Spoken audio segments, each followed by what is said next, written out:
Yo, yo, yo, welcome everyone. We are live with Friends of the Congo. This episode that I call really up and drop because we are going to have a good conversation.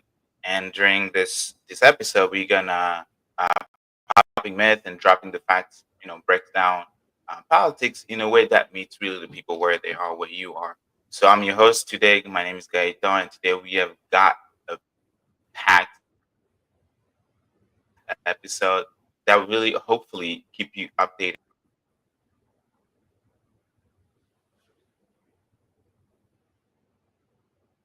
I am thrilled to welcome a very, very special guest. Joining me today is Valeria Rodriguez. How are you? I'm good. I'm doing well. I'm sorry if maybe I come in a little late. There's a bit of lag, but hopefully we'll be okay. Yes, hopefully we're going to be okay. Yes. So, Valeria Rodriguez is a voiceover superstar, activist, and a friend of the Congo. Uh, and Valeria is really a powerhouse when it comes to amplifying the stories that matter. And we will explore the connection between global politics, progressive movement, but most importantly, and that's why Valeria is with us, talk about her work. So get comfortable and turn up the volume, and we will get into this. So, Valeria, right back to you. I am Mhm. so excited that finally we having this sit down this conversation. This is our second time. I think the first one it was you hosting me, and you gave me the honor. You gave Friends of the Congo the honor to speak about our platform, about the issues that we are raising and amplifying. So, you here now we are hosting you, so you've got such a fascinating background, and I feel like there is so much the audience would love to know. Would love to know about about you, about uh, what you do, and before we get deep into the topic, really, I want to talk about your work as a voiceover artist. It is Mhm. really such a unique area now. We have to say that. I have to say that. So, what really drew you to this world of storytelling, and was it something you always knew that you wanted to do, or did you just stumble into it one day? Well, thank you for that lovely introduction. First of all, that's very sweet. But no, I've always loved playing pretend, but also telling stories. Ever since I was a kid, I was obsessed with doodling and drawing comics everywhere I went. My parents were constantly getting me new notebooks so I could draw my comics. And my original dream was to be a comic book creator and tell my stories that way. Um, but I think because of my love of stories, I grew up loving obviously animation and video games, and video games especially fascinated me because there were stories that you could participate in and play through, and you were the protagonist. So once I learned that there was a career where you could give voice to those stories and those protagonists, I was just completely enamored, and I kind of fell into that first. I think I would still love to create some sort of comic before the end of my life, but yeah, that's kind of how I came into it. I love acting. I love storytelling. I think it's an ancient tradition from our prehistoric days, and I think it's a way that as human beings, we connect. I and voiceover actor, like I said, actress. And Hmm. how old were you when you got your first gig or your first job, if I can say it like that? Okay. It was actually pretty recent. I think I got my first big video game when I was about 20 years old. And I'm 24 now, so 4 years ago. Okay, Yeah. nice. And you've worked on some amazing projects, right? And can you tell us, like, maybe, big ones that you've worked on in terms of like anime, video games, and things like that? Sure. I do a lot of kids' work, which ends up being super fun. Um, so Monster High, Young Jedi Adventures, those are animated series. As for anime, I haven't done a ton of anime, but my most recent one is a remake of an anime from I believe the 80s. It's called Ranma One Half, and I'm very lucky to get to play the female protagonist in that show. Her name is Akane. And as for video games, my first big one that I had booked was Genshin Impact, and I've booked some other ones throughout the years, but my next biggest one was obviously Overwatch. But yeah, those I would say those are my biggest roles. Nice, and I bet there are some behind the scenes moments or roles that that really stand out to you.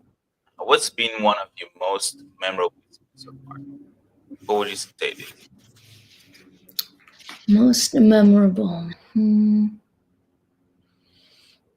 I want to probably say, and it ends up being kind of the biggest role anyhow.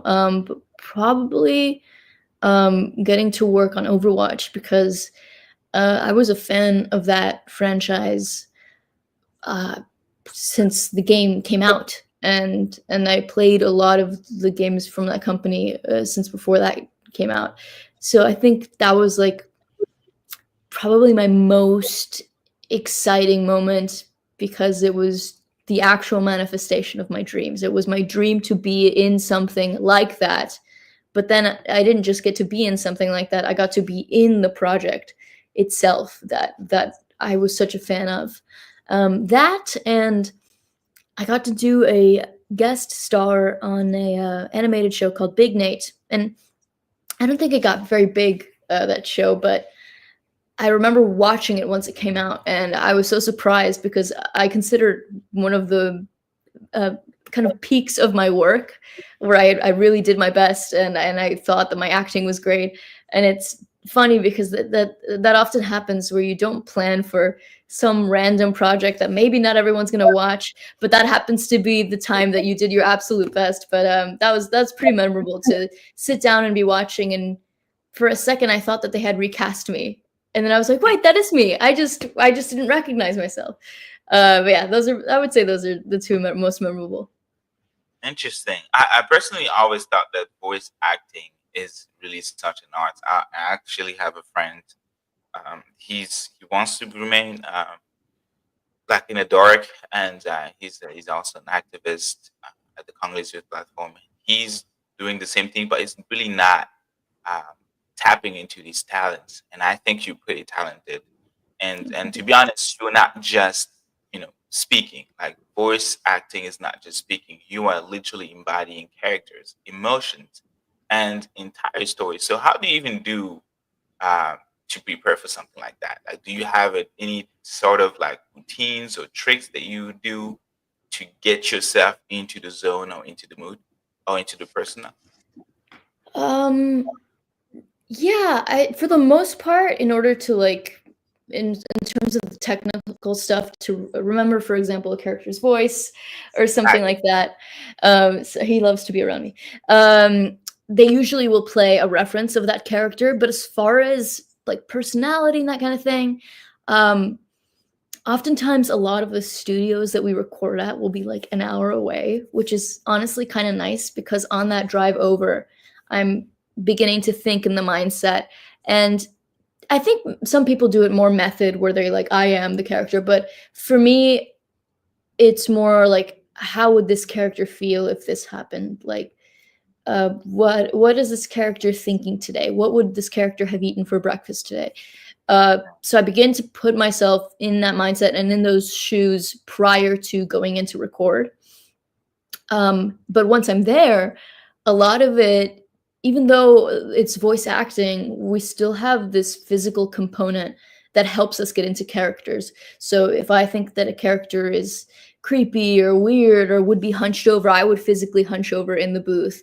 If I'm voicing a proud character, a lot of times I will arch my back and I'll lift my head. Um, and obviously, no one sees that, but it kind of helps the body connect to the voice and give it just a little bit more of that realism when you're fully embodying that character. So for me, a lot is the pre-prep before I arrive to the studio, but also physicality to make sure that I feel like I'm embodying who they are. So you're not always sitting down like with your mic. You actually Oh, rarely, yeah. We rarely sit down. I think when I was young, I used to do it because I was lazy, and sometimes these are 4-hour sessions. But I quickly learned that when you're sat down, you're automatically entering kind of a more relaxed mind state. So if it's a very exciting scene or something tense or scary, you're automatically not going to be feeling that way, because when was the last time that you were sitting down scared for your life and not getting up and running, right? So I don't ever stand anymore for stuff like that. I'll always, or sorry, sit. I don't ever sit anymore for stuff like that. I'll be standing the entire time, and especially taking that physical form. I had voiced like a little dinosaur, uh, I think last year, and the whole time I was standing there like a velociraptor. okay. So yeah, I don't really sit anymore. Yeah. Yeah, and I think it was yesterday you wrote a thread, and maybe if you can share that with us. Of course, yeah. You were essentially explaining, and I'm going to read the first one. You said people seem to think that they know everything about our profession. So here are some free info, and I'm just going to go with the first tweet, and then you can Mhm. maybe explain. One, we know nothing of what content will come out. 90% of the time, we can maybe guess due to aligned context clues, or if they happen to have an image for us to look at, but usually we are kept completely in the dark. And even if we ask, sometimes we are told information is confidential. Like, can you tell us more about the threads and and literally, because we try to understand the work, the amazing work that you do outside, right? Mhm. That you do as a profession. I mean, Yeah. It's funny, once when you're someone in the performing arts or an actor or someone like that, people immediately think that they know everything, and I think maybe that even extends to any career. You know, the public assumes that they know everything about it and everything about how it works, and they get very angry very quickly. Um, but yeah, yesterday there was an announcement, and because we're technically still on strike, I can't talk too much about what the announcement was about, but some people were saying, "Oh, you're a liar. You don't. You know exactly what's going to come out. Like you're just keeping it from us," which I could. You know, I'd be within my right to keep it from the public as it is within contract. But honestly, we don't. A lot of time when we record for a video game or something animated or that kind of thing, every once in a while we'll receive a sketch or a drawing of what our character looks like. But a lot of times we go in and we record blind, and we don't even know what the character will even look like until after the show comes out. Or sometimes we're shown, this is what your character looks like. And then once the product comes out, it's completely different. And it's happened to me, I think about 3 times now with some really big projects where they had shown me what the character looked like, because oftentimes that can help us kind of get an idea of what they sound like. And then the product comes out and they look completely different. mm, And it's the same for things like these big video game projects. A lot of times we'll get these huge scripts of just lines without context. And due to the nature of some of the lines and the confidentiality of some of the lines, even if we're like, hey, is this kind of about this? Sometimes the developers or whoever's on the call recording you will be like, we can't talk about that. It's super confidential, company policy, etc. So when I had said yesterday, I kind of had put out an announcement to the fans, and I was like, I'm just as in the dark as all of you. Unfortunately, I don't know anything, and a lot of people thought that I was lying. It was the truth. A lot of times, even it, it could be the most, people will think it's the most obvious thing, like, oh, obviously you're recording for I don't know, Star Wars. Um, but every once in a while, like we don't receive that context, or sometimes we even forget, because a lot of times you're doing many voiceover gigs, which end up being small little games or small little parts, but they begin to add up, and you start forgetting what was what and who's who.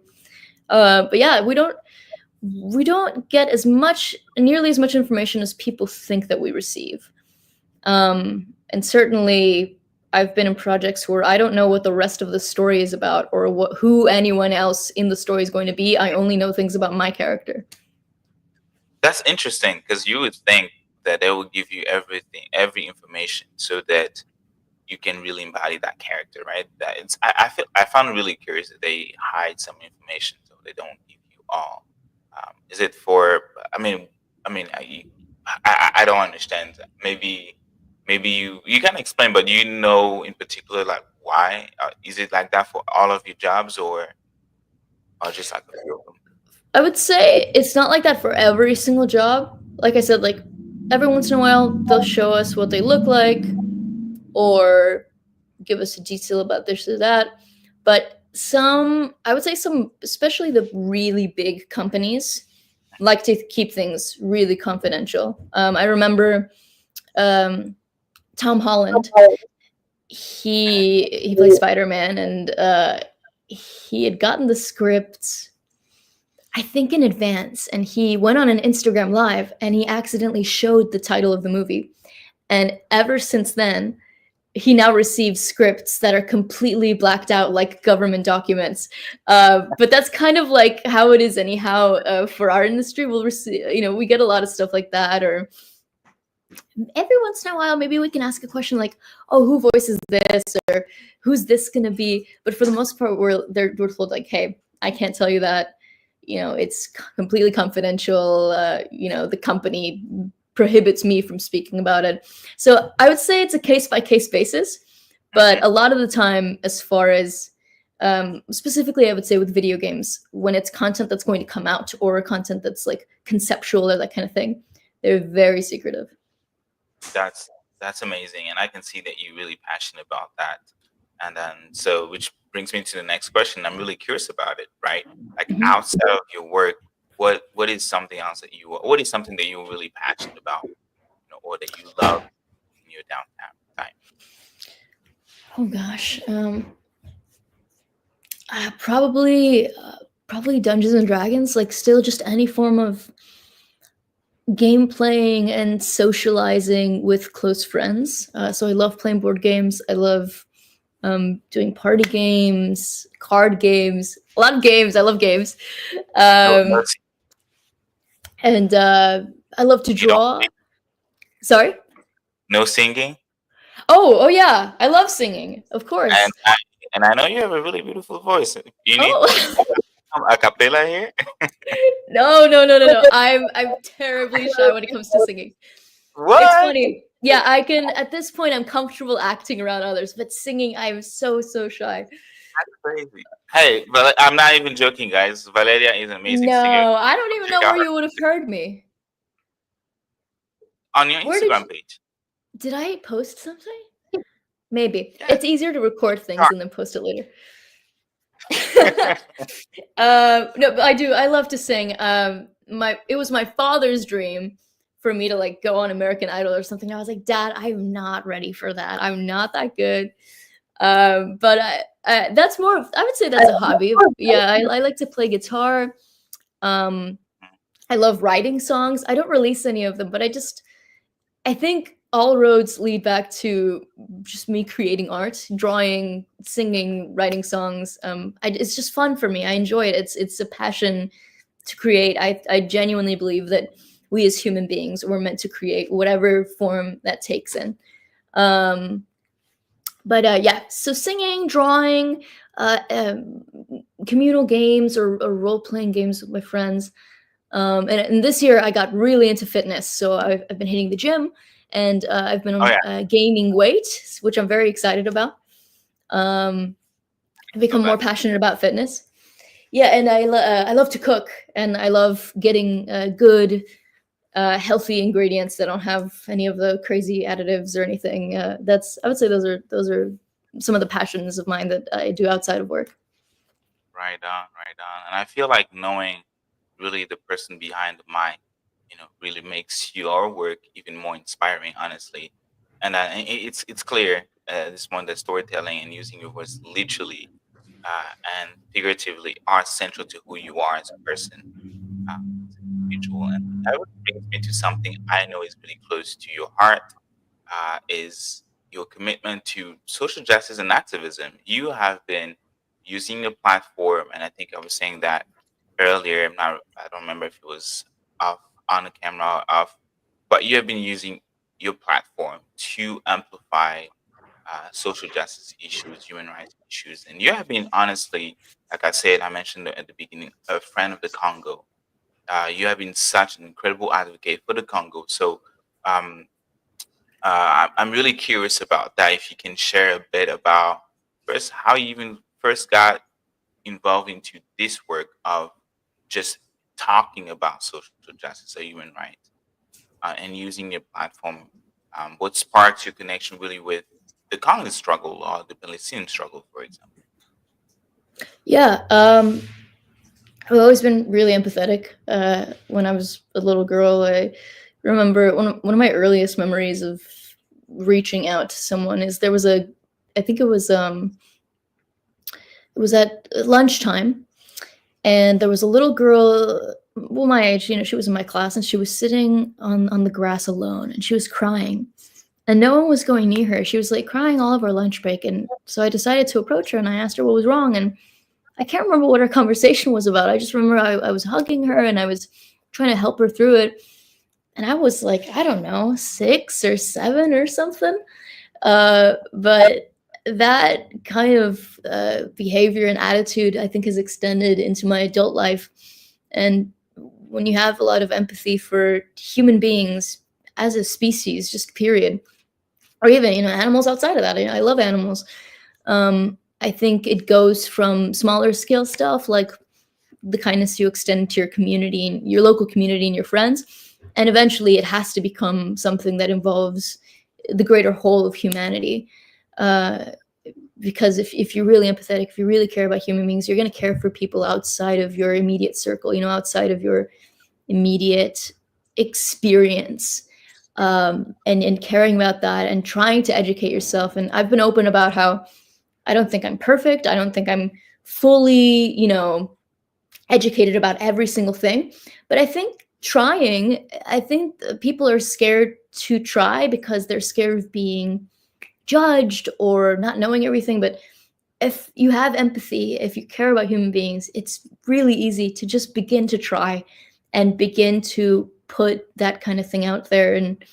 Um, and to be honest, I didn't know about the Congo. I didn't know about Palestine. I didn't know about any of this before until recently, which is a shame because obviously I could have been doing things much sooner. But I'm glad that I know now, and I'm glad that I'm educated now. And it was very simple that as soon as I became informed, it was like that about my care for it and my need for the focus on it, because I think especially when you live in a place where you're safe and you're secure and you're warm and you're comfortable and you're happy and you have extra money or extra time to give to other humans, I think it's super important to do that.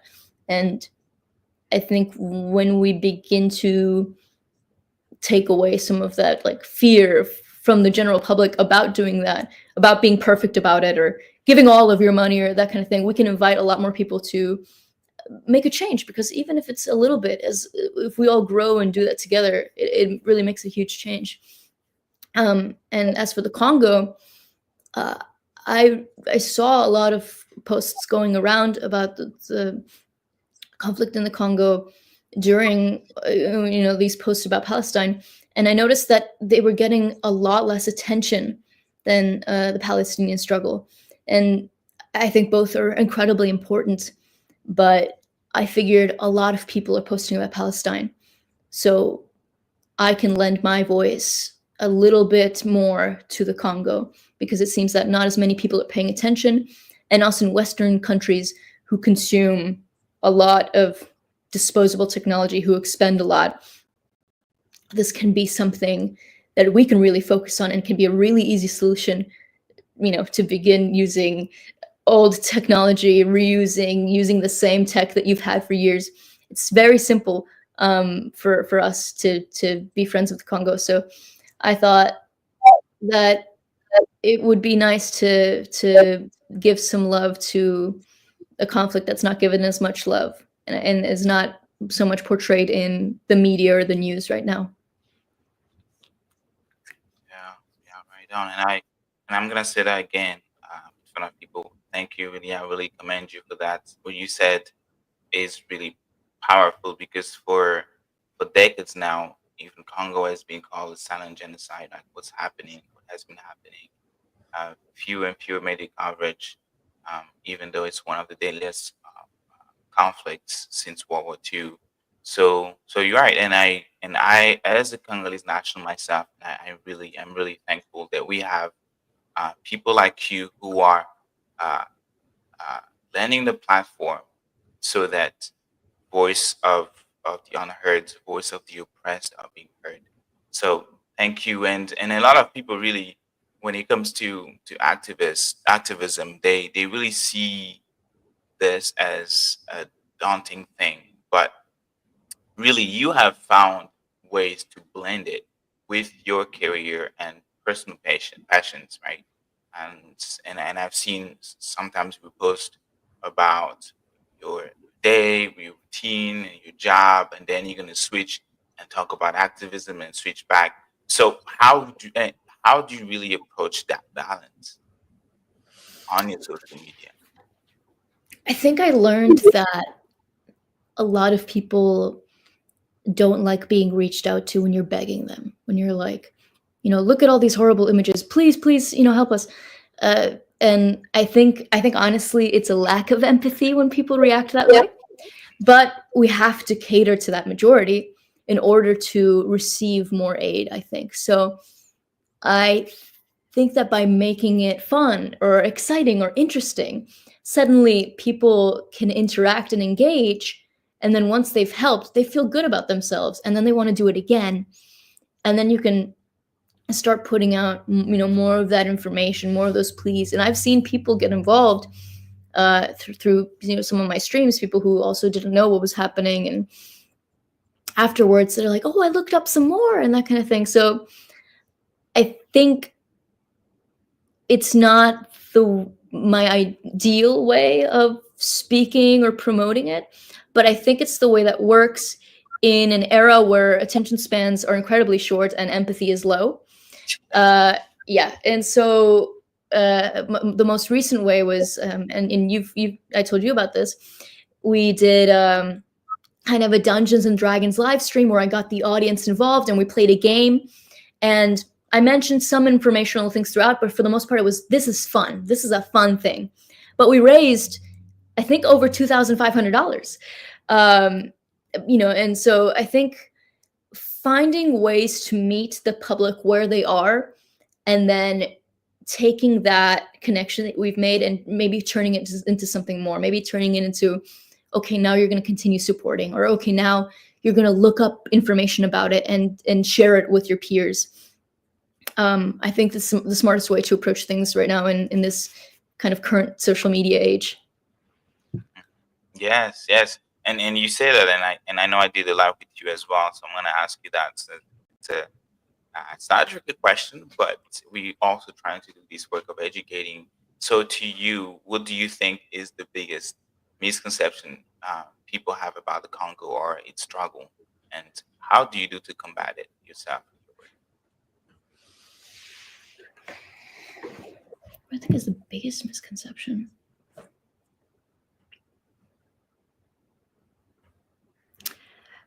I think that maybe, I don't know if it would be so much a misconception as maybe a misunderstanding or not knowing.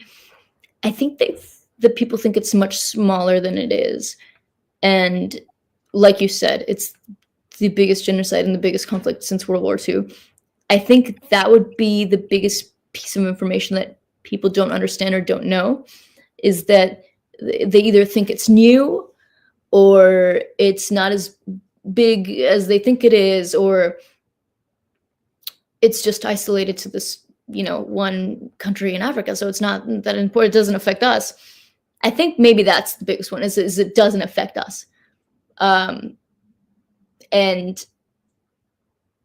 I think to combat it, we have to mix that activism with climate activism, that social activism with climate activism. because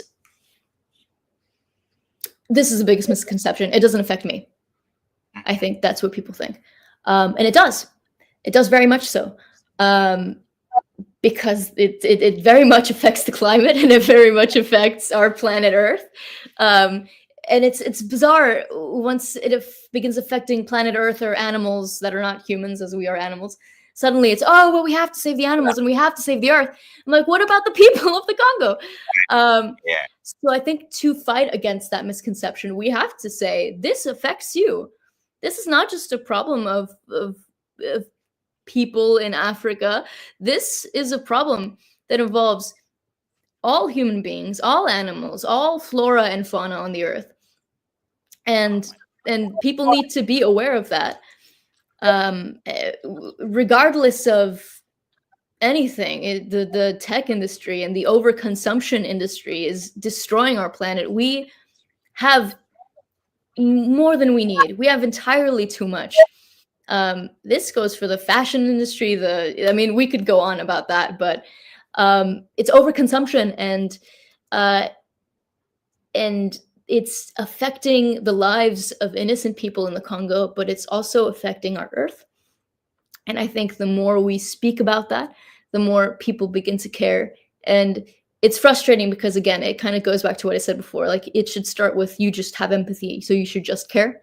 But I think by informing people and letting them know this does affect you and you should care, even if you are on the other side of the world, we can begin to maybe make a bit of a bigger difference, at least with Western audiences. Yes, yes. Well, thank you so much. One final question.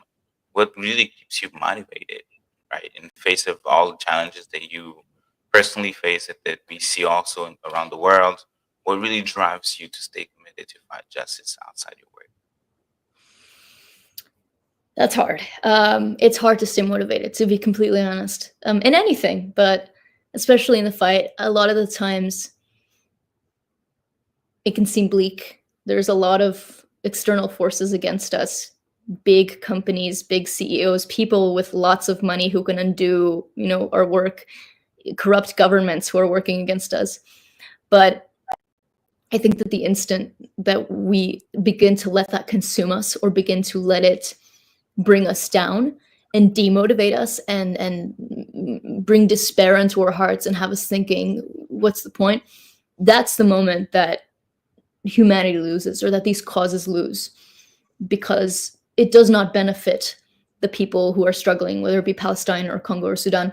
It does not benefit them to have that mindset, especially so as someone in a position of privilege and safety and comfort. So I think my biggest motivator, when I was feeling pretty full of despair earlier this year, just seeing the news reports and the images coming out of these conflicts, it's hard not to. The thing that most motivated me was, this is not serving anyone to let this consume me. It's not serving me, and it's certainly not serving the people who are going through these conflicts. So I think that's just been my biggest motivator, is to keep my head down and continue forward and continue to lend aid, because of the chance that it might make a difference and that it might help someone or might save someone or might do some good in the world. Because I think we just have to keep pushing back and trying. So that's been my biggest motivator. It's been hard, because it's easy to let that sadness kind of wash over you. But I think when I was at my lowest point this year, that was what got me back up, is that I need to stay positive and hopeful and motivated in order to help other people in need, but also help myself. Yeah, right on. Well, thank you so much. I was trying to see if we have any questions, but it's really hard to multitask, when we're doing It's that okay. different. Um, but thank you so much for this conversation. I think, and it was my hope that a lot of folks watching us, they learn more about who Valeria Rodriguez is, your work that you do as a voiceover actress, and most importantly, your commitment to justice, whether it's Palestine or the Congo. I commend you for all the things that you're doing, for being a friend of the Congo, and hopefully we can continue to stay in touch. So thank you. Thank you for having me. It was my complete honor to be allowed to speak, and I really appreciate it. I'm excited to continue our relationship. Yeah, thank you. All right. Do you need me to Wow, what leave? a live, guys. We had a 30-minute live with Valeria Rodriguez, and I really hope that you appreciate and don't leave yet. We still here with our next guest. Not really a guest. Let me just bring it bring him up. He is the executive director of Friends of the Congo. Maurice, let me see if he can. Hey, Maurice, how Yeah, are you? good, good. Are you able to hear me? Are you Yes. able to hear me? Yeah. Can you hear me? Yes, I can Yes, hear I you. can hear you. Are Can you you able to hear hear me? me? So, Yes, yes. Oh, we lost them. I don't know what's going on. But yeah, this second part of while Brother Maurice comes back, this second part of this live really is about the big news of the week. I don't know if you guys were aware, but President Biden visited Africa, and specifically Angola. And that was really the first visit of a US president to the continent, to the African continent, since Obama's in 2015. I think when he came, he visited Ethiopia, and I forgot the other country that he visited. I think not Ghana. I think it was Ethiopia, and I forgot the other country. And the question that everyone has right now is like, what does President Biden really want with uh, with Africa, with Angola? So he visited um, Angola particularly for the Lobito Corridor, like kind of like supervise or talk about the Lobito Corridor, and let me see, Brother Maurice, if he's ready.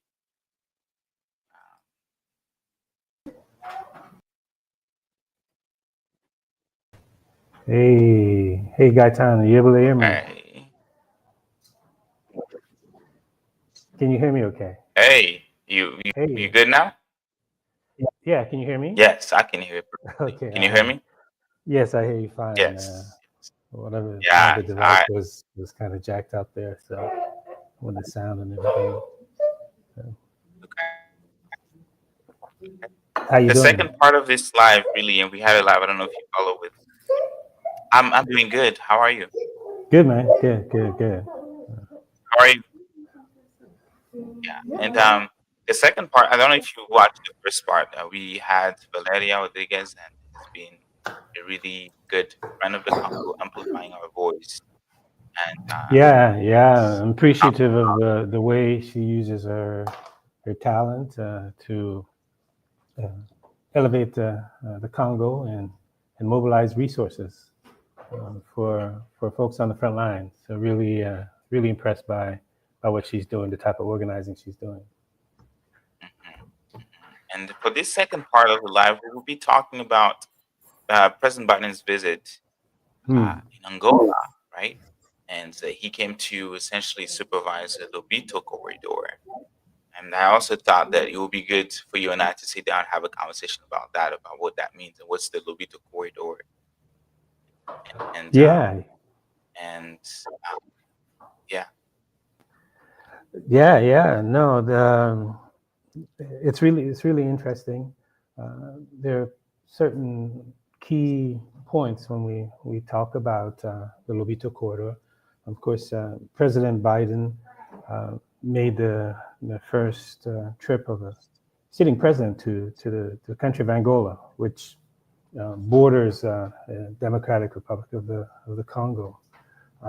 And although President Biden is a lame duck president, that is to say, he's serving his last term, and President Trump will be coming in January.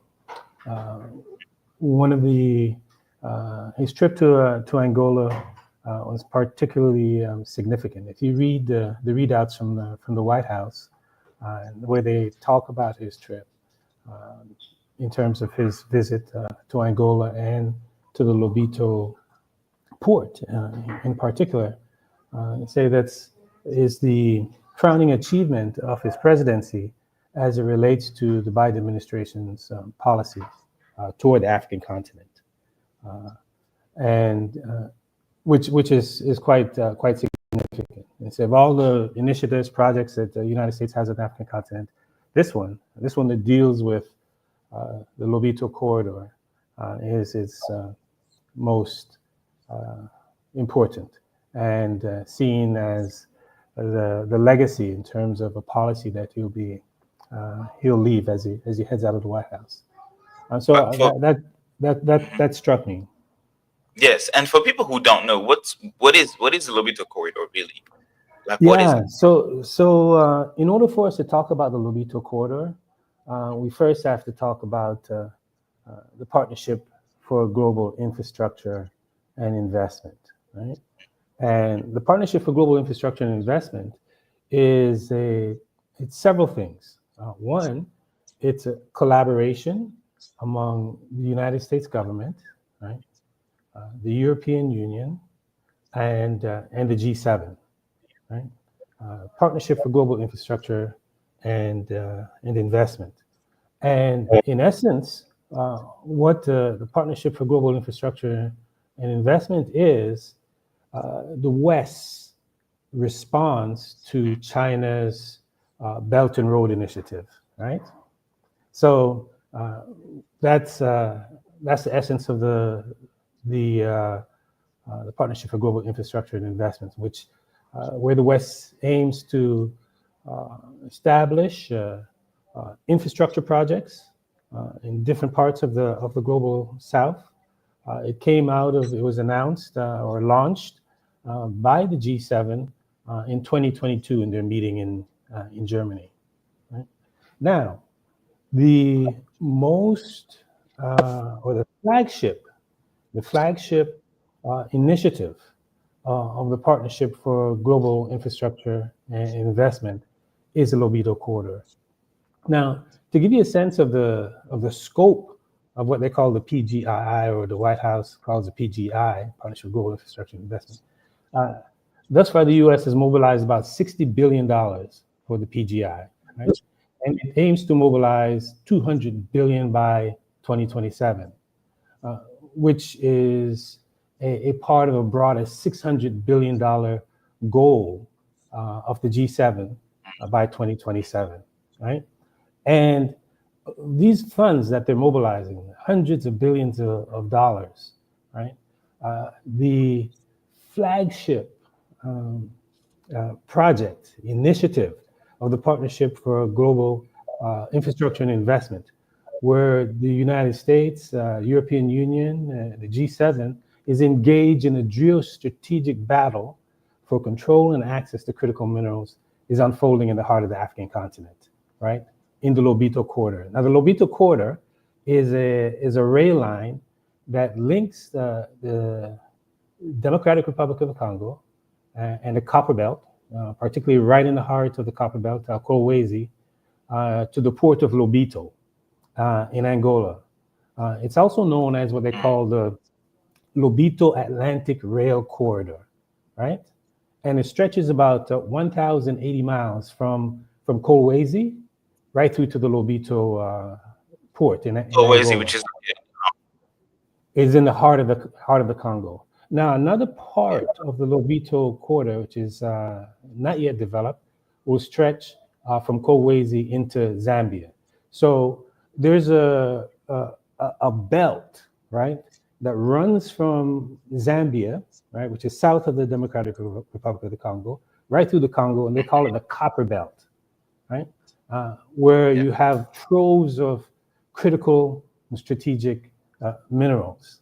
And the aim of the Lobito Corridor, the ultimate aim of it, is to connect the DRC and Zambia with global markets through Angola, right?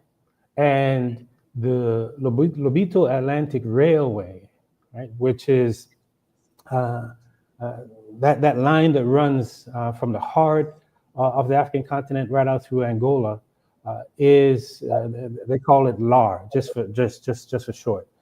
And it was given to, or a concession for it to run it for 30 years, was given to three companies, really two main companies. One is called Trafigura.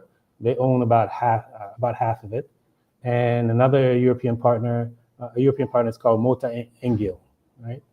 And the third one is Vecturis, and they're responsible for rehabilitating the line. They're responsible for managing it and operating it. So that's in essence the Lobito Corridor. Now the thing about it is, Gaitan, this rail line that runs from the heart of the Congo right out through to Angola, is, for all intents and purposes, really Hmm. rehabilitating the colonial legacy that we find in the Congo, right? Where infrastructure is built in order to extract minerals, in order to power Western industries, right? And in fact, there's a portion of the Lobito Railway that runs through Angola, and it's called the Benguela Rail, right? And Benguela Rail was developed initially in the late 1800s, early 1900s or so by the Portuguese and the Belgians, right? In fact, that rail line that Lobito runs over now, which covers part of Benguela Rail, is the same rail line that the uranium in 1940 uh, was shipped, from Shinkolobwe out of the Congo, uh, out through Angola, right into the New York ports. And people know that history. The uranium was ultimately used for the Manhattan Project, developed the atomic weapons that would then be dropped on Japan. So if there is any question about this colonial infrastructure and the colonial legacy and how this is really, in a lot of respects, rehabilitating that, continuing that colonial legacy, this Lobito rail line is a prima facie evidence of that. Yes, and then something that you say really colonial legacy that really strikes me because growing up in the Congo, we learn from this really famous explorer. His name was Henry Morton Stanley, and Mm. um, he was working for the King Leopold II, and he was sent essentially in the Congo to meet or to find Davin Livingstone, another explorer that was missing. And there was even this really famous phrase from him saying that when he met Davin Livingstone, he asked him, Mr. Livingstone, I presume. And there Mm. was a quote that we learned from the young age in the Congolese school education system about uh, Henry Morton Stanley's famous quote when it comes to the Congo and the railway, which is really uh, what we're talking today. And he said back then that without railway, the Congo is not worth a penny. And Mm. that quote itself was really telling because he Mm. was working with Belgium, kingdom, if I can say, but the king of Belgium. And that's when they decided to dig and build and construct the very first railway in the Congo, Mm. not because they wanted to develop the Congo or the Congolese, but because they wanted to extract that minerals. That Right, right. without having a railway system in the Congo, the Congo was worthless. The people were For worthless. them, for them. As a matter of fact, for them, yes. And as a matter of fact, like as we have constantly talked over and over in videos and in our platform, is that how they were able to decimate the entire population, uh, kill them, rape them, or cut their hands because they were not meeting the quota, right? So to me, as a Congolese, when I look at that, and most importantly, I also read the report that Friends of the Congo partners have mentioned that it's RAID, RAID, I think how they call Right, rights and accountability, it. Right, yes. development. And in the new report exposes really the environmental and human costs, you know, of the DRC cobalt, right? And how people in the Congo, women, are literally victims of those exploitations because of the chemical components and how the water is being polluted, how the air is Mhm. polluted, how women are more and more illness prone, can't really have uh, deliver babies effectively. So I don't know. I don't know what you think, but as a Congolese, when they say, "Oh, this is going to benefit people," I don't know. What do you think? Well, I can share with you what I think, but what has struck me is there's been a tremendous amount of studies done on the corridor, right, and articles written, uh, you know, think tanks in Washington D.C.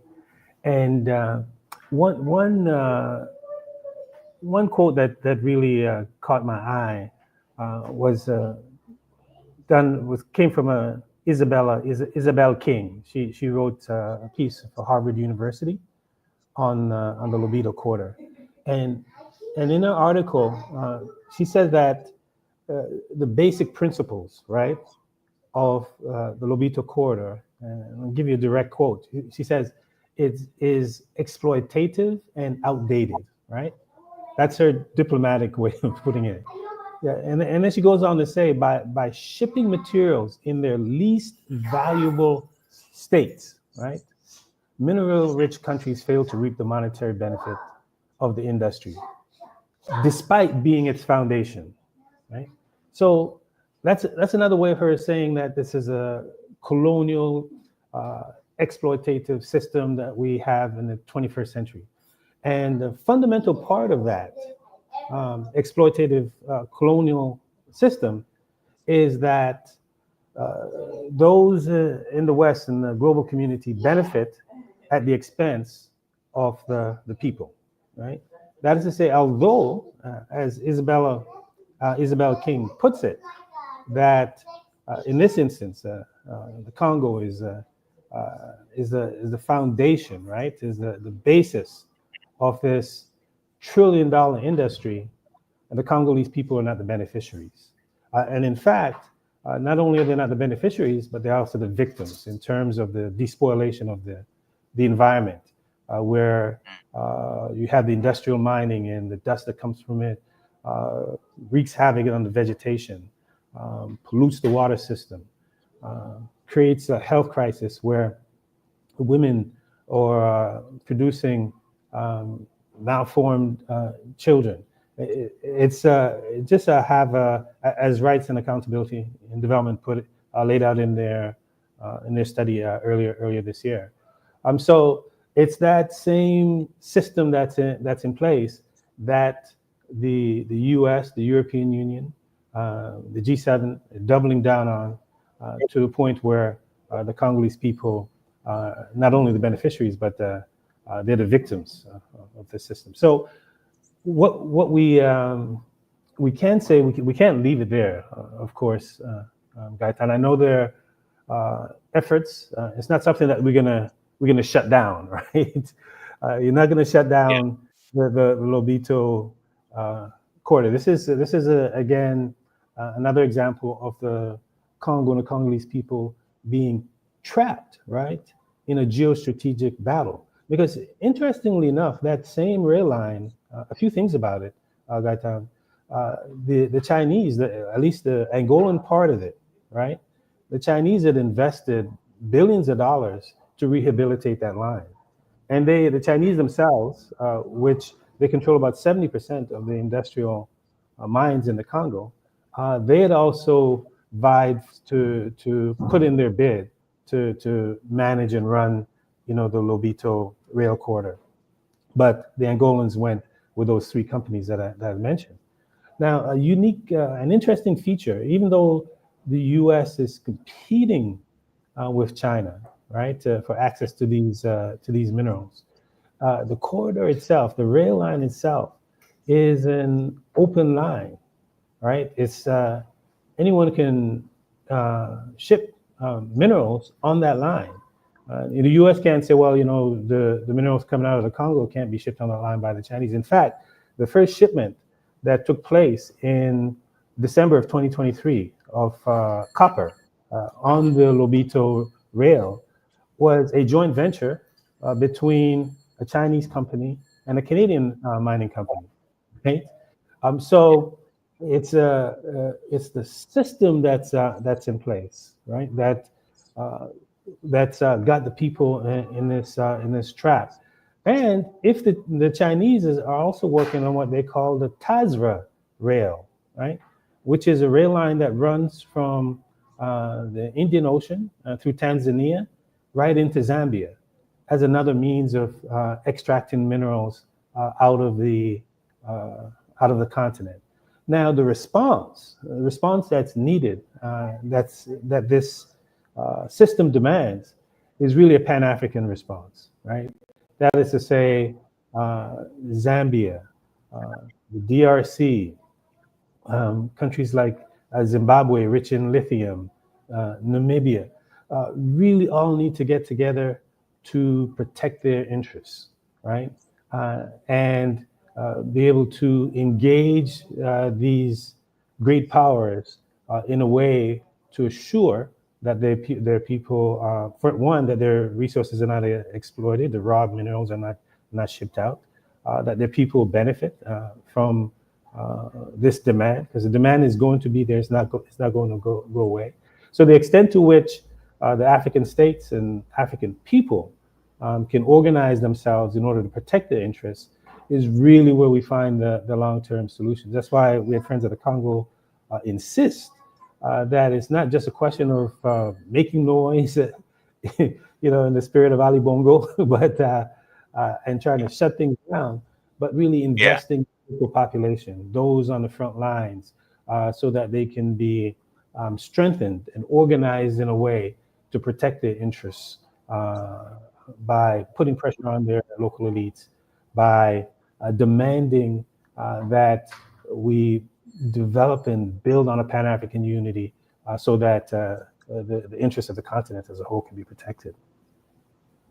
Yes, yes, and really quick stats about the resources, right? We have the DRC, because we're talking about the Congo and how, or whether or not that corridor will benefit the Congolese people, and we already have the answers. But some of the things that people tend to not know, and that's why I'm going to go over these stats. In terms of copper, the Congo is ranked number first in the continent to produce, in African continent, to produce copper. And cobalt globally in the world, the DRC is ranked number one as well. And then coltan, which is the Colombian tantalum, the DRC is also ranked number one globally. And then in terms of now they may be ranked global number one in terms of reserves.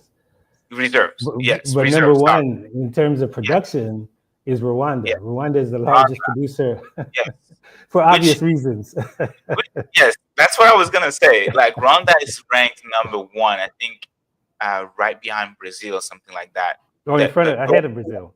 Ahead of Brazil, yes. But Rwanda is ranked number one when they don't have enough reserve, right? They don't have enough to be that number, to get that rank, right? And you said for obvious reason. And can you break it down, like why is Rwanda? When you make these minerals, it's important to make the distinction between reserves, that is what you have in your soil, and production, that is what you send out into the global market. And it's long been documented that the reserves of coltan in the Congo, according to the the OMB in the United States, the Department of Budget Department, said about 60% of the world's reserve of coltan is found in the Congo. But because Rwanda occupies by proxy lands in the east of Congo, they're able to siphon out Congo's coltan on their books, right? So that they become the number one producers of coltan in the world, and other minerals like tin and wolframite, you name it. But it's not just a question of siphoning out these minerals, right, from the occupied territories in the east of Congo. What Rwanda gets to do is to register these export of Congo's minerals on its books, right, as what Rwanda is exporting to the world. And what that does, it increases its bond rating because it shows that it's producing, its books, it's increasing in terms of the production of sale. So that increases its bond rating as well, so that it can borrow on the global market at a lower rate. So there's just multiple layers of benefit for Rwanda, continuing to occupy the east of the Congo and destabilize it. But I wanted to share something about just around the minerals itself. You're running down the data where Congo is about the third largest producer of minerals, of copper in the world. One of the largest reserves of copper, I think maybe about 10% or so of copper in the world. But at the foundation of these critical minerals, copper is the most stable. What is needed right now for the batteries are the nickel. You need the cobalt. You need even manganese. But copper is really the constant that Congo and Zambia and other African countries can count on, because there's going to be a long-term need for it, right? If these countries come together and they say, we want to capture value locally and build and do processing locally, you have a short window with cobalt. The companies are trying to phase out cobalt, and we don't know where it's going to be 10, 15 years from now, but copper will be stable and be there. And Congo produces even though it's the third largest producer of copper in the world, it'll surpass Peru, I think is around the second, and start to come up on Chile, who's number one, because Congo has the better quality, the higher quality copper that takes less dollars to access and extract. So they really can lay the foundation for the industrial policy, not only Congo, but the countries in the region on copper itself. If they, for forward-looking vision for the Congo and for other African nations in that part of the continent. Another mineral that sometimes get overlooked is lithium, right? And then the Congo is, in terms of reserve, right? The global reserve is ranked number 7. And there is something really particular about lithium that even made Elon Musk, who is the current CEO of Tesla, who is in partnership with Glencore to export to get the cobalt out of the Congo, by the way, and also CEO of X, formerly known as Twitter. A few years ago, he was talking about lithium and about how there was a need to have democracy in some countries, right? And then he said something in particular. I think it was when talking about Chile, I believe, and he said we would coup whoever we want to essentially get the lithium. So that tweet himself that he ended up deleting after that, obviously for obvious reason. But he said we, and Elon Musk, besides being a billionaire, he's about to be a public servant. I think the name of his new department that he's gonna co-lead with Vivek, I believe, Dutch Department of Government, Department of Government Efficiency. But that's actually also the name of the cryptocurrency that he's most closely associated with. Exactly, but that was also interesting that few years ago, he was advocating to coup whoever they wanted. He said we. Who did like what who was he talking about when he said we will cool wherever we want when it comes to specifically lithium? I, I don't know who he was talking about. I mean, when you look at lithium, for example, you have to talk about Bolivia, right?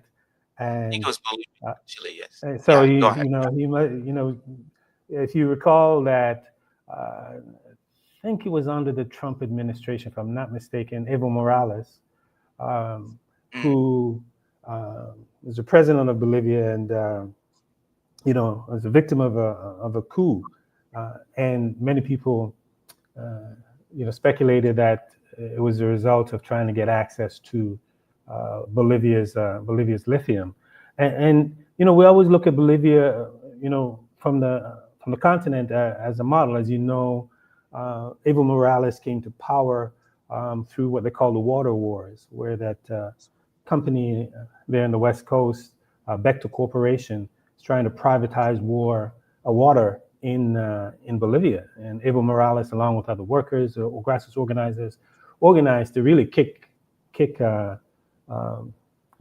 out, so that the Bolivian people could actually capture and control their resources, which is a remarkable model for any African country to follow, which we see some of them are doing right now in the Sahel. But with Musk, and Tesla, who has a venture in the Congo with Glencore, the largest. I think they may still be the largest mining company in the world. I don't know who he was cooling, and when it comes to lithium, where we've seen there was a trove of lithium discovered in the Congo in Manono.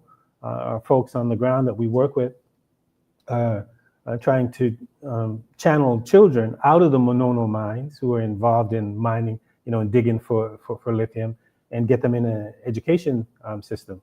But broader in Southern Africa, it's really the Chinese who are engaged in access to the lithium. They've invested close to $4.5 billion, right, in lithium mining in Southern African countries. That's the Chinese. We're talking about Zimbabwe, Angola, Namibia, and they did this between around 2018 and 2023.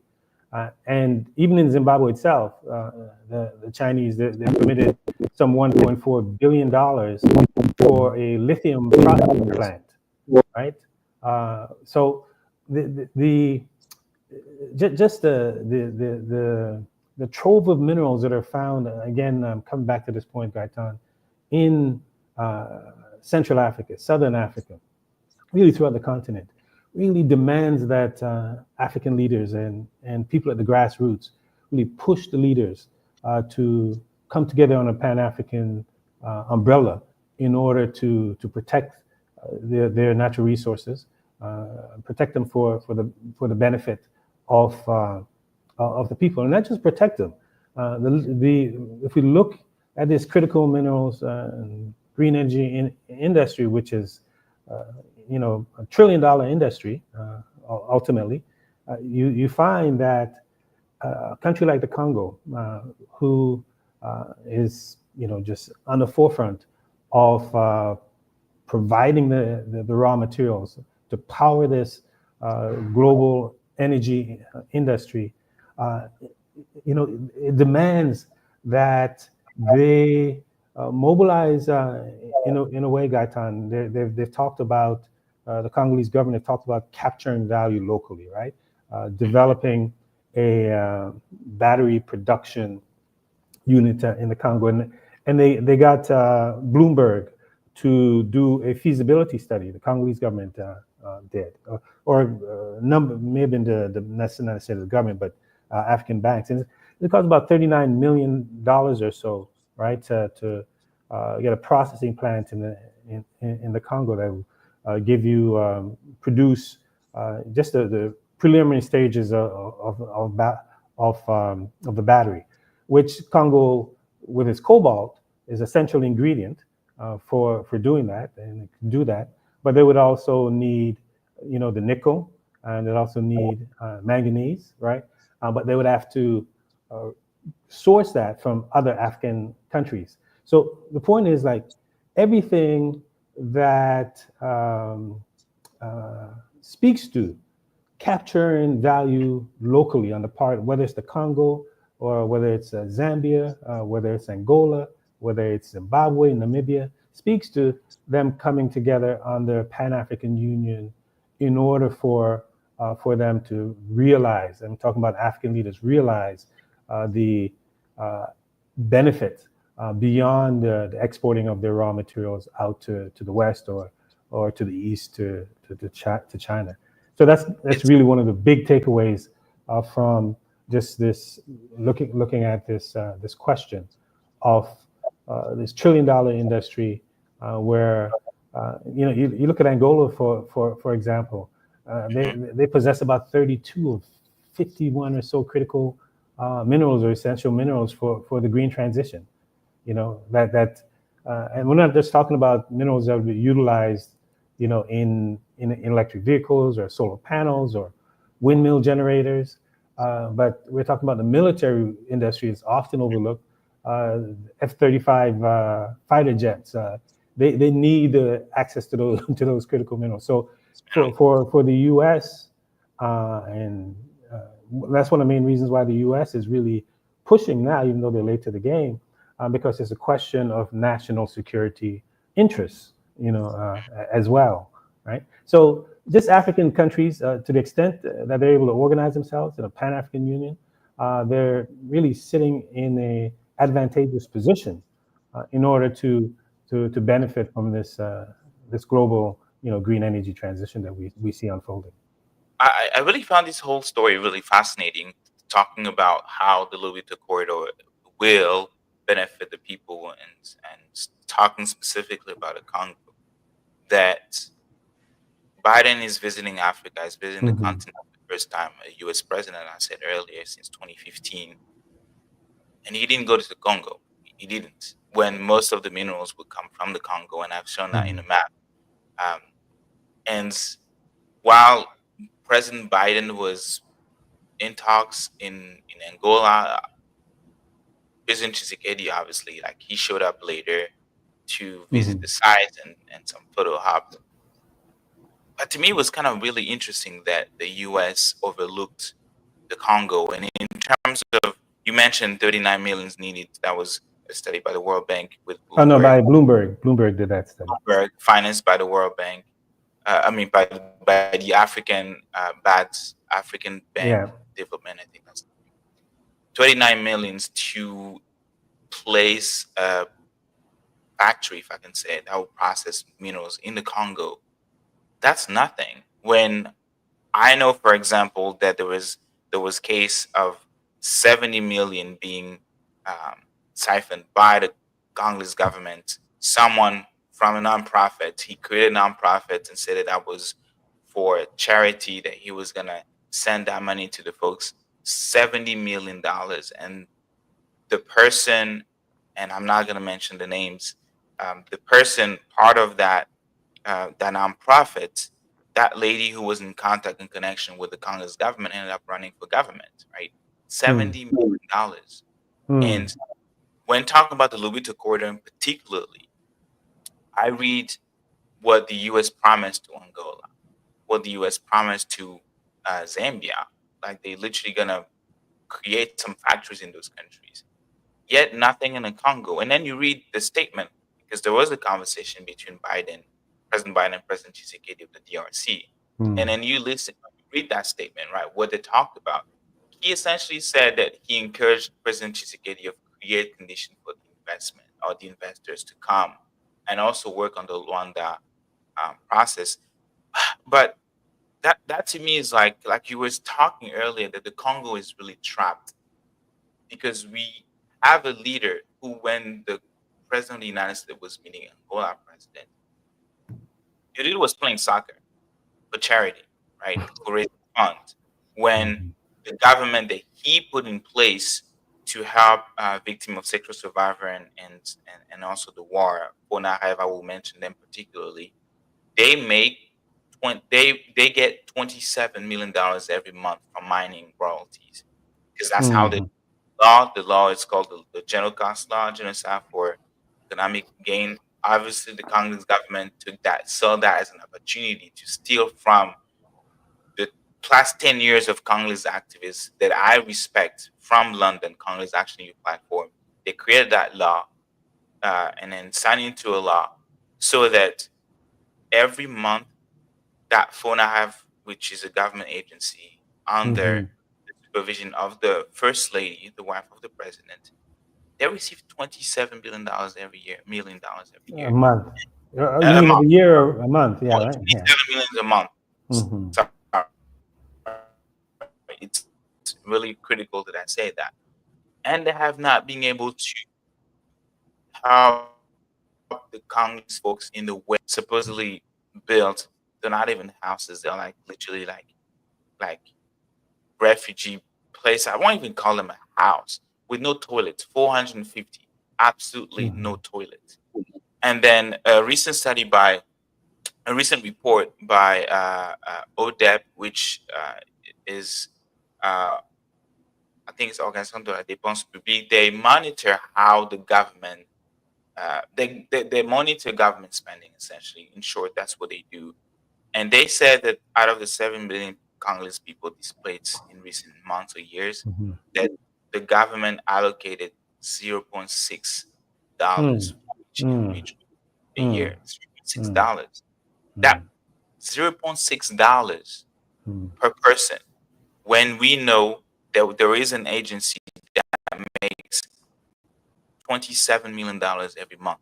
Mhm. When we know all the things that the government spend the money on, right? And they don't invest on the people. When we know this case of the Manano lithium with Mhm. this Chinese company that they were able to gift 70 millions for charity that the Congolese people never saw. Mhm. So you look at the Lobito Corridor, what is being done or what will be done for Zambia, what will be done for Angola. Who, by the way, for the longest time, I think it was during the Cold War, I wasn't even born then, were in conflict with the US, right? Mhm. And then when President Joao Lourenço came into power, he decided to go after his predecessor, and then how he literally fueled this corrupt Or system, their right? or their children, his children. Children, that's yeah, because he Yeah. had passed away, and then I Mhm. think Isabella dos Santos is the main one. But the Right. Congo, like, absolutely nothing. So maybe from an outside perspective, because being Congolese myself and then seeing Mhm. what's going on against the Congolese, where we are literally being plundered, where people can just come, pick Mhm. minerals and leave, Or, and or, then or we as Museveni said, infamously stated, Congo is a banana plantation that you exactly, go in and get what you want, yeah, basically. Yeah. and also having the leaders being imposed who waste their time or spend the time playing games and enrich themselves. From an outside perspective, what do you see the future of Congolese people, honestly?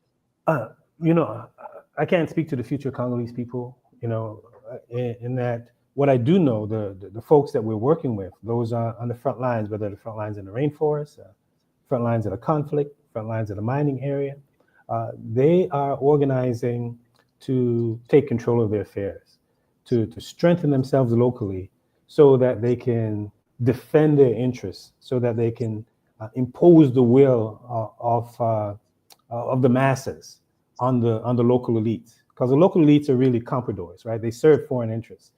Now, I can speak to on the outside what they've requested of us to do, and they've requested of us to mobilize support, build a global constituency that's going to come to the side of the Congolese, really in the spirit of Lumumba, right? Because Lumumba, in his last letter to his wife Pauline, before he was assassinated, there's a famous quote in that letter that he wrote. He said, to the Congolese people, he said, "We're not alone."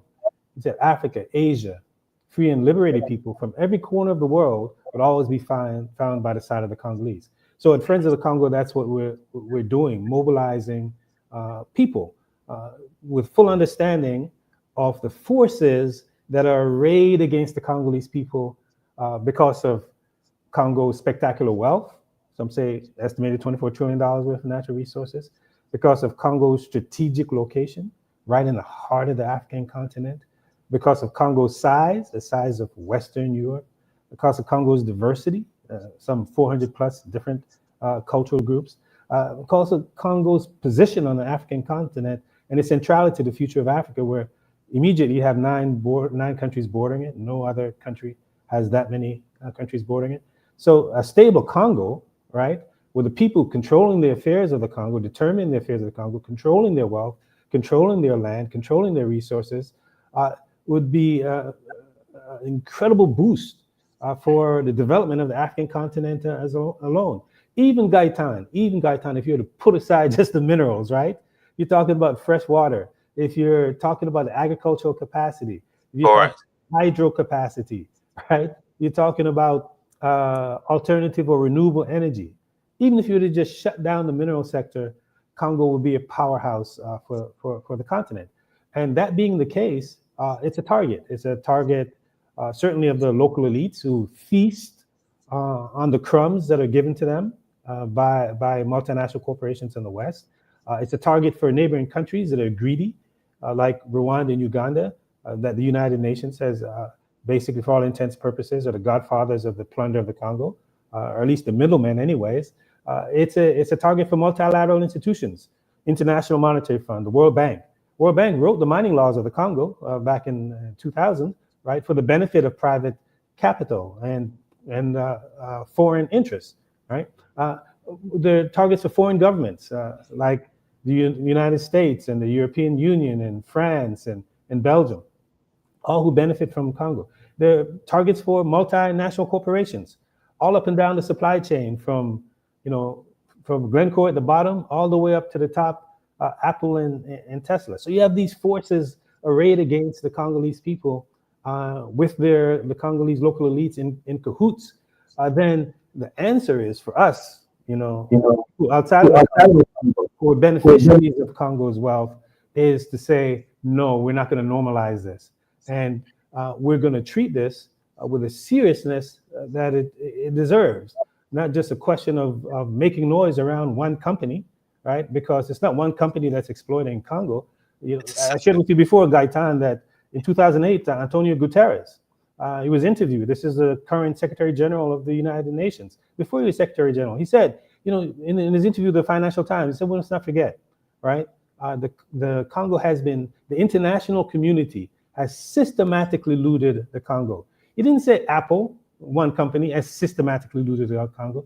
He didn't say the tech sector, one sector, has systematically looted the Congo. He said the international community has systematically looted the Congo. So we're talking about a systemic and structural challenge, if we make a proper diagnosis. And a systemic and structural challenge demands, right, a systemic and structural response. And that involves mobilizing people throughout the globe to come to the side of frontline defenders in the Congo, because they're the ultimate deciders of what happens to the future of the Congo. I'm sharing with you, Gaitan, even if Congo had a progressive president, right? If, say, there wasn't a Tshisekedi, say there was a Chavez-type president in the Congo, you would still need the people.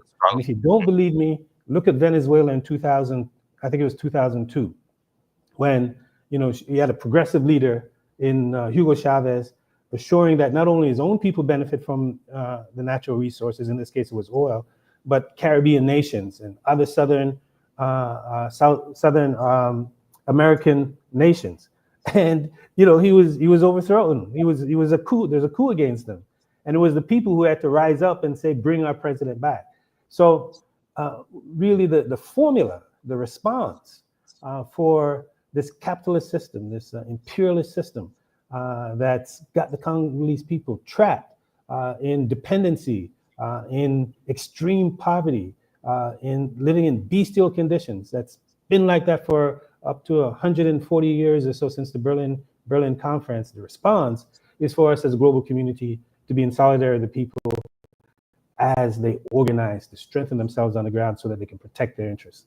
So that's the formula that we're going by at Friends of the Congo. We're looking at the root causes and working with our brothers and sisters on the front lines who have been organizing for decades around trying to regain control of their land, regain control of their resources, regain control of their wealth, and ultimately regain control of their affairs and even their means of production for the benefit of Congo, for Africa overall.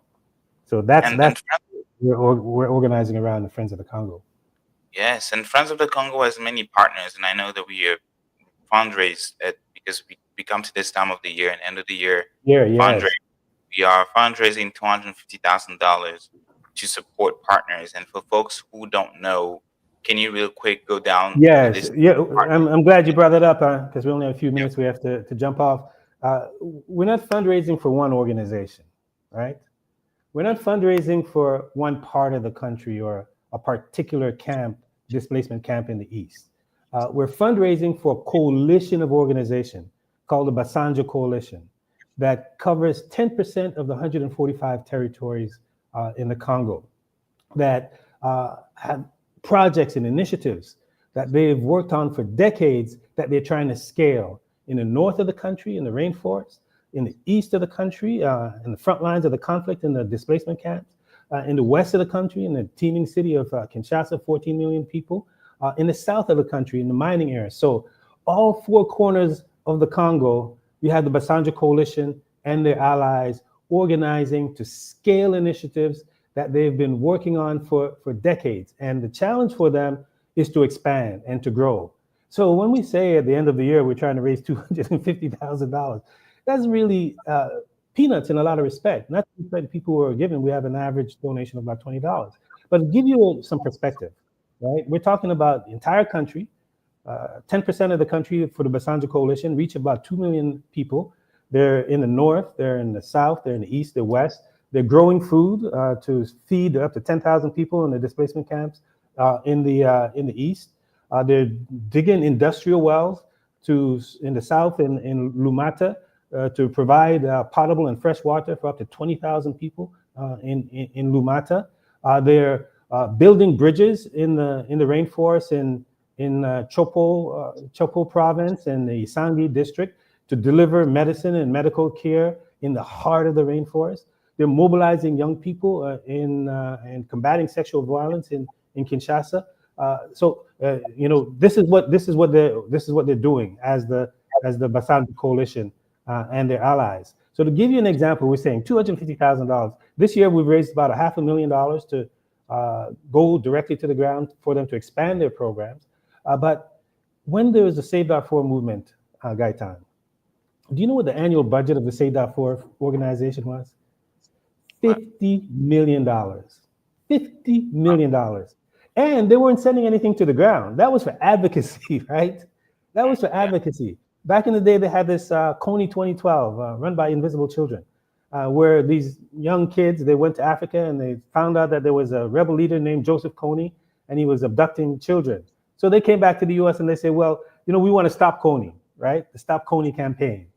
And when the Stop Kony, Kony campaign was at its peak, they pulled in $26 million to these young kids who are just organizing to stop one rebel leader, right? In fact, Oprah Winfrey wrote a $2 million check to them.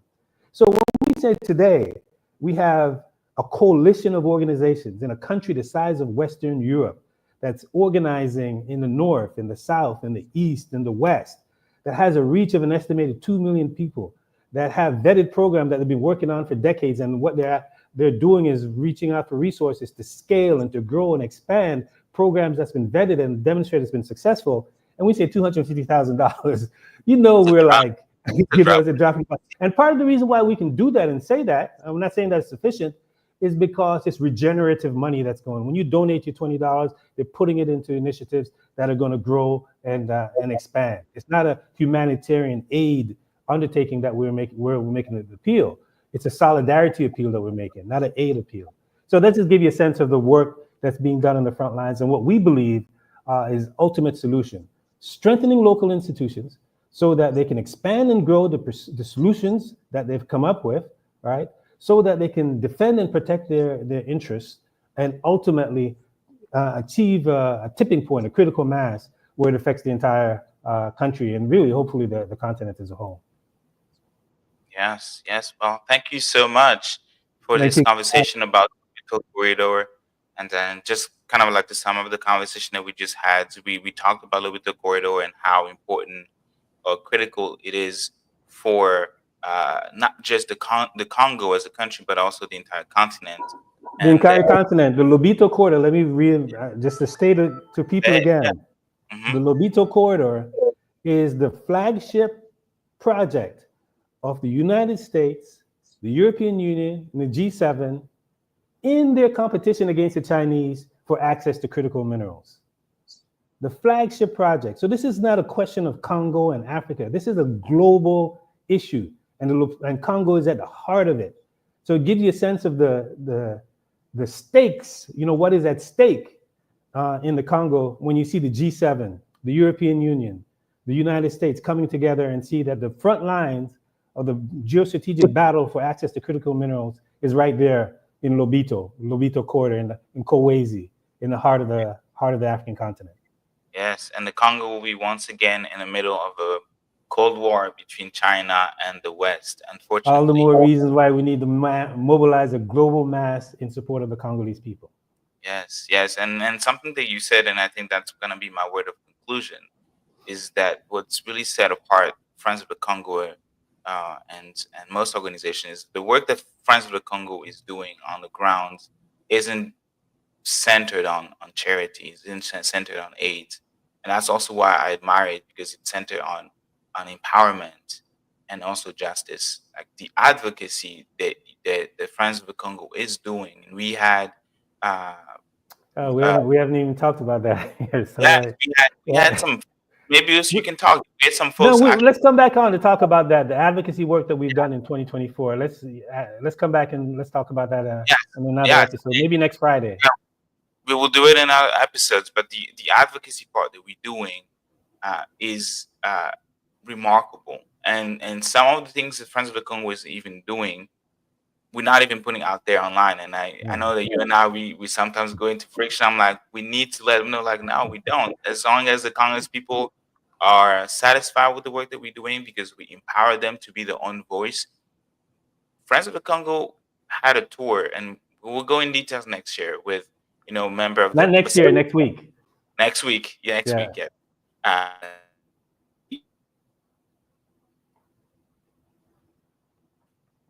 The I think we project lost. that we help founders and stuff.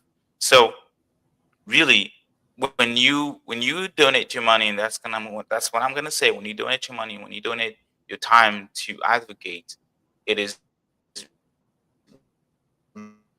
really to help this advocacy part of empowering the Congolese people. I think uh, I think my connection is asking me to stop, but giving them the platform to be their own voice, right? To express themselves and tell the world what's going on in the Congo, and most importantly, what needs to happen for this to cease. And then you said in your answer, global solidarity. So really, thank you so much, Brother Maurice, for this conversation. We had a really great time.